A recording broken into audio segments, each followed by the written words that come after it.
That's put into this show is attempting to meet that moment. What have we learned over 30 years? What does this region need from an arts organization right now? How do we situate our own values and activities in contributing to what downtown needs right now? We've taken all of those questions very seriously as we've thought about what to put together here. And we're really proud of it. And I want to also offer, I think we're thinking about the next 30 years. So there's an element here that we weighed very carefully that's about hope. I have a ton of optimism about the role YBCA can play in this city, in this downtown, and the role the arts can play. I think that is something anyone on this team would be happy to talk to you about if you are interested. Okay, what did I miss? Previous bands have covered hundreds and hundreds of artists. As we looked at the people from early bands, and we welcome the new artists that we are pulling into the band family this year. We see tons of people who have become very well-known names, and I think YBCA, through many of our activities, the band is really one of the key ones, is really proud to position ourselves as an organization that invests in artists, that invests early in the careers of artists, that invests in bringing communities of artists together to say some of these things, and to really reflect who we are now and who we might become. So I'm going to introduce Amy Kish. Amy Kish is our head of art and public and educational programming at YBCA. Thank you, Sarah. Thank you all for being here. You know, as Sarah said, this is a monumentous milestone in many ways, making it for 30 years and having the occasion to celebrate this community, this robust creative ecosystem that's here. Again, one of the things that I think that YBCA is more committed to now than ever is really being a public resource for artists, for cultures, and communities, and bringing them together in kind of boundary to around participation in art and breaking boundaries between the silos within communities and between disciplines. As Sarah said, YBCA's band has long invested in the artists and the communities that kind of drive our region. This year's band really widens the aperture, whereas in the past, Bay Area now has focused on visual arts and its architecture design. We really wanted to, in this 30th anniversary year of serving the Bay Area's ecosystems, widen the aperture to include sound, film, dance, music, poetry, social practice, public art, and more. So both here reflect in the exhibition as well as in the upcoming months of public programming that will occur across our campus with artists, with community partners. You'll really see that that's at the heart of BAM. The other thing that I just wanted to say is that I'm really proud of the collaborative nature of this iteration of BAM. This is the first year we've invited in an inaugural curatorial council of activists, cultural leaders, artists who kind of have been working tirelessly in their field. So I just want to take a moment to recognize Arena Alejo, Gina Basso, Jason Bayani, Jose Ome Mansal, I. Preston Min, Candace Huey, Nina Gergis, and Leihua Teitano, and alongside Band 9's curator Martin Strickland and Fiona Ball. They really bring their collective wisdom and expertise to realizing everything you're about to experience. And I just also want to offer that not only are we celebrating their labor, and the 30 artists' visions that you're seeing across these spaces, but also the community of working artists that really have alchemized all of this into reality. So YBCA's Yonia Sega, David Tin, Bella Manfredi, and Osu Veg, and our brilliant team of on-call preparators have really tirelessly dedicated themselves to manifesting what you see here. And it's precisely because of this level of care and community that so many artists choose to remain in the Bay. So I just want to honor that. Again, we want to welcome you to this version of the Bay Area. You know, despite other narratives that might be going, you know, one where we're connected to each other, we care for one another, and we're changed by one another. So I'd like to now invite Martin and Fiona to share a little bit more about the exhibition and the artwork you're going to experience. Thanks, Amy. Thanks, everybody, for coming here today. I think I first want to start off by really saying thank you so much to all of the artists that have a huge thank you to everybody.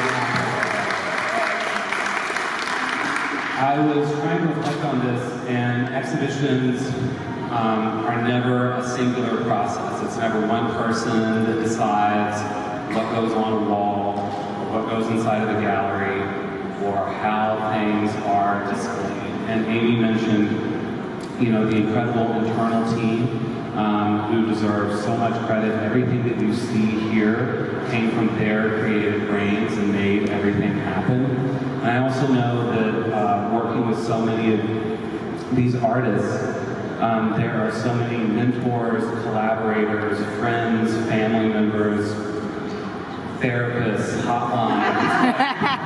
Everything goes into making this show what it is. When I first moved to San Francisco, one of the first shows that I ever saw in the Bay was Bay Area 6.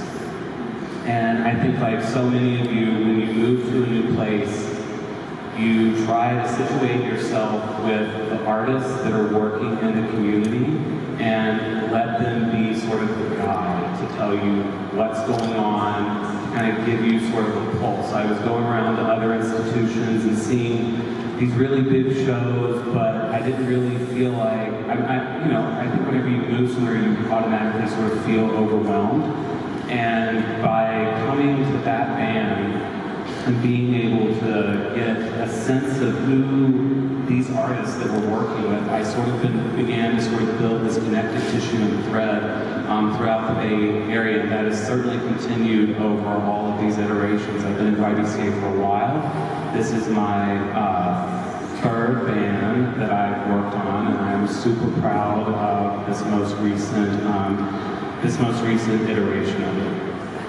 I think that I want to end by saying that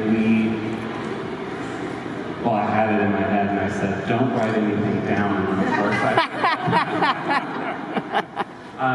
but just to say that we always, in thinking about bands, we're always sort of building on the successes of the people who came before us. So Rennie Pritikin, Renee De Guzman, Arnold Kemp, who inaugurated the first one, Betty Sue Hertz, Susie Cantor, Cece Moss, Lucia San-Ramon, who have guided these exhibitions from 1997 until right now, and all of the artists that have been in the show throughout the years. It's been something that has been a really incredible experience. And when I think about band, I think about it as an education. It's an education into someone else's perspective. It's an education into different ways of pushing ourselves professionally, how we display work, how we think about the space that we're in right now, and learning so much about one another throughout the process. So I'm just thrilled that you all are here today and that you get to experience this work right now. And I encourage you to please talk to all the artists that are here today about their incredible work. Now I'm going to hand it over to Paul.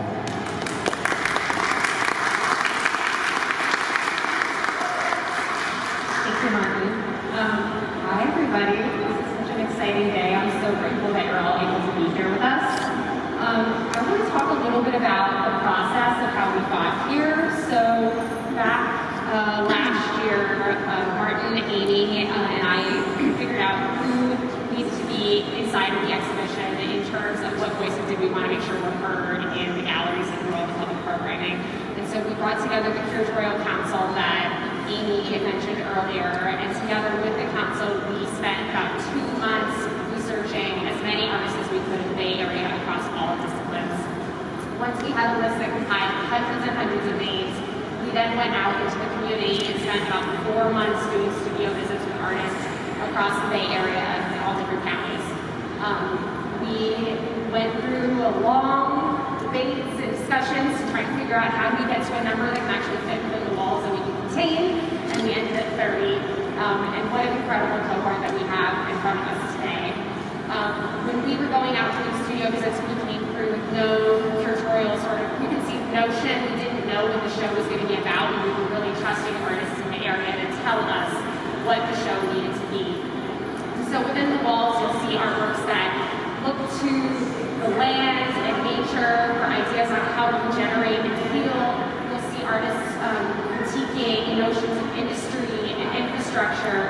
You'll see artists who manipulate and collapse time and history to bring us closer to our personal and our collective ancestries.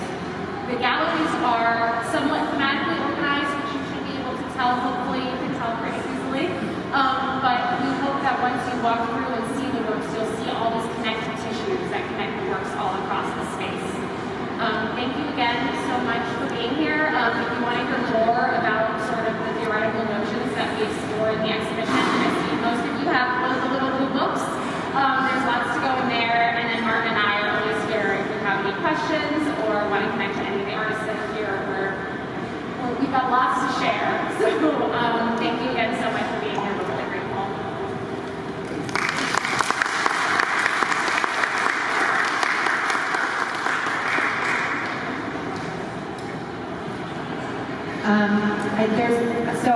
I'm here to just welcome you to the store. However, on my way in, I noticed something that was a surprise to even me, which I'm just going to offer all of you to tune into.